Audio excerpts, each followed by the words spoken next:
there's no secret that Terence Crawford, ever since he got into the welterweight division, he has stopped, knocked out everybody that he has faced so far.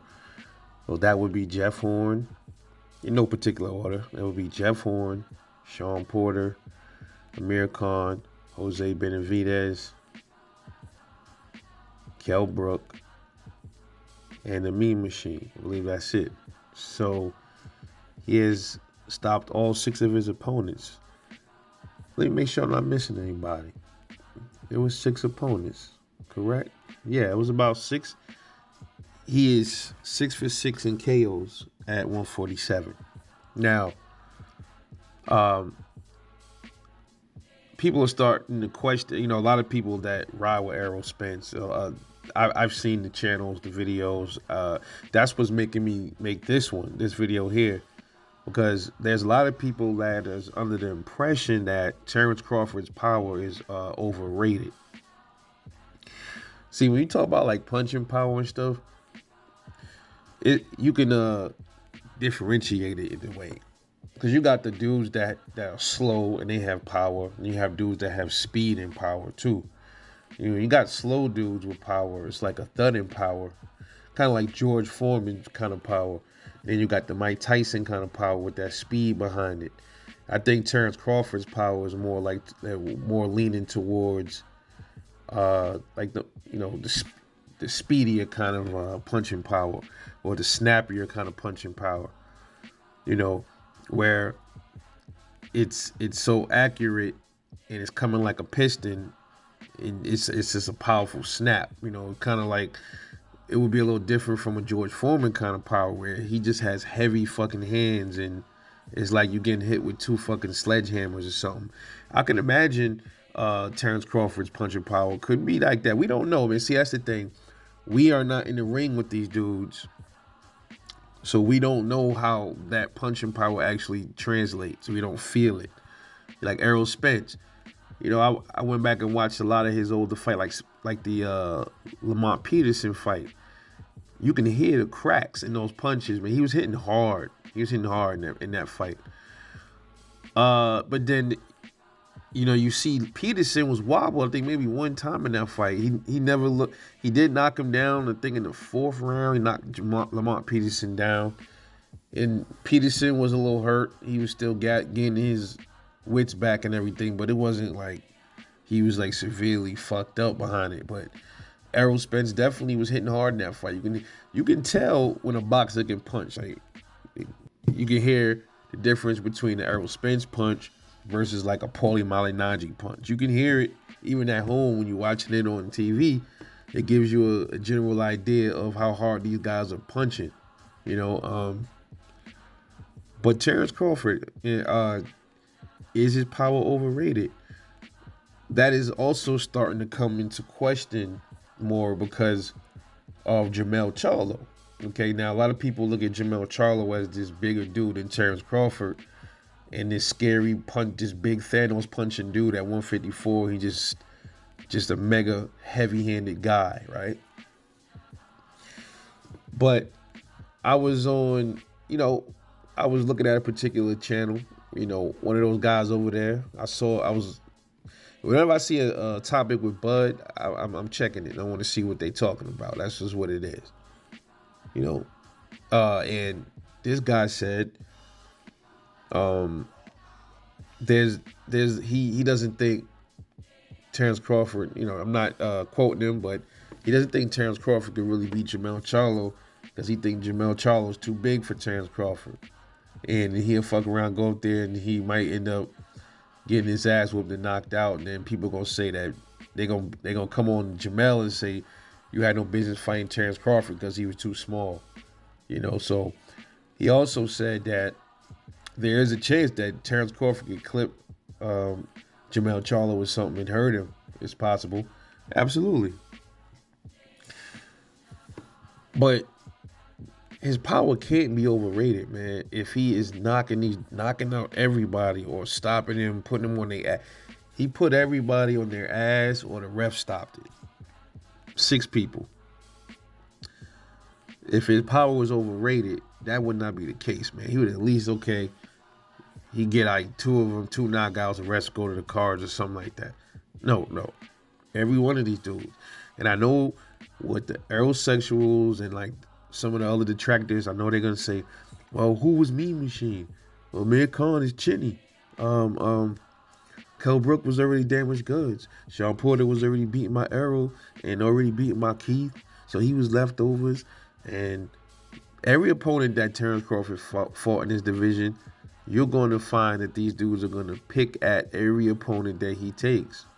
They're going to find something to latch on to every one of them opponents, and then they try to take away from Terence Crawford's win every time. So, you take into consideration, for instance, Jose Benavidez. He got shot in his leg, so he came back with like a leg brace on when they were fighting. Still fought though.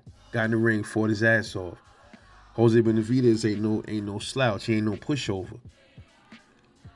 All right, and it almost went to the cards. 12 rounds. It went almost to the cards, but I think Bud knocked him out in the 12th round. I think it was the 11 for 12. I think he knocked him out at the end of the fight. I think it was the 12th round. I think I gotta go back and check. And they said he was giving Bud problems and where was all his power. But nonetheless, he got him out of there. See, when you look at Terence Crawford, man, you know what it is? I think he's very deceptive with his. If you saw like Terence Crawford and you was about to get into the ring and fight him, you would probably look at him like, oh, this skinny little dude, he ain't got no power. He just gonna try to probably outbox me or whatever. And I think that kind of like throws people off, man. Like I said, I've never gotten in the ring with Terence Crawford or any of these dudes, but I can only assume that a lot of dudes miscalculate that assumption about Terence Crawford. He's not the most muscular dude. He has a lot. He has his abs and everything, kind of like most boxers, but he's not like. When you look at his back, he's not defined like Errol Spence or like some of these other big like Charlo. He's not giving off that imposing impression in the ring like that. But when he hits you, it's like a whole different story. And that's what I'm noticing about Terence Crawford. Very deceptive look. Like he looks like this skinny, almost like zero punching power type of dude. His arms don't have much like muscle tone to them. It's just they're long, but then that is probably where a lot of his power stems from. Is like the length of his arms and like the torque, everything coming from the side and he's swinging it over. Watch how he punch and generate his power. You'll see, And this is the reason why I think they're saying Jermell Charlo's right for telling Bud, hey, do something, finish up what you got going at your division. I actually agree, but you see how these dudes, these fanboys, they leave out a lot of shit. Yeah, he said Jermell Charlo was right for telling Bud to finish up what he had to take care of his business at 147. But what that motherfucker didn't say is, why didn't Jermell say after you finish up your work at 147, come on up to 154 and step to me and get this smoke? You didn't hear that part.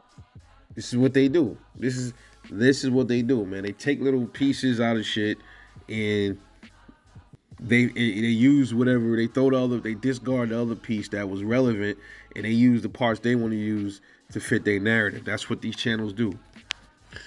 But to answer the question again, is Terence Crawford's power overrated? I think the short answer to that is no. It is not overrated. I would say it's deceptive because just by looking at him, you might not think he has the best of punching power until he actually hits you, and then you'll start second guessing that assumption. Like, okay, I was wrong. This motherfucker could crack. So I stated in the previous video, I think Terence Crawford he's gonna probably be even more dangerous at 154 with his power. It seems like as he goes up through these divisions, he's getting stronger and stronger every time he goes up. 135, 140, 147, 154. I think he's gonna max out at 154 pounds. I don't think he's gonna. He's already at what? He's about to be 34. He probably got a good 2 years left in this sport before he finally hangs his gloves up. He even mentioned something like that in the past too, not too long ago. So there's no way he's gonna make it to 160. It's possible if he do a lot of work at 154 and he become undisputed and knock a few dudes out up there and defend his titles if he becomes undisputed up there. And if you feel like, I still got like another year left in me, let me go for let me see, I did 135, I did 140, and I just conquered 147 undisputed in 140 and 147.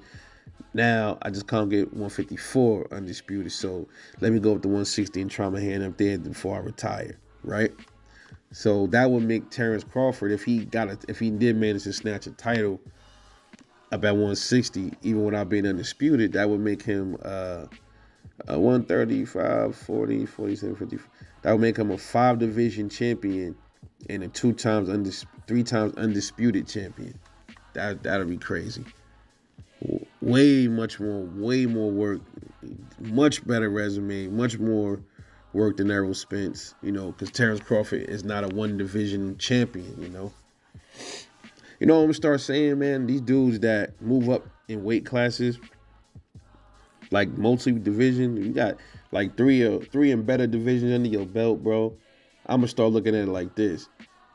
If you are multiple division champs, that means you got multiple tools in your shed to box, bro. I'm looking at it like that now. Cause I'm like, these dudes that's only in one division, they one-dimensional too. It doesn't seem like that. It's crazy. But yeah, Bud is definitely a strong motherfucker. He has power. And I think he's gonna be more dangerous when he get to 154.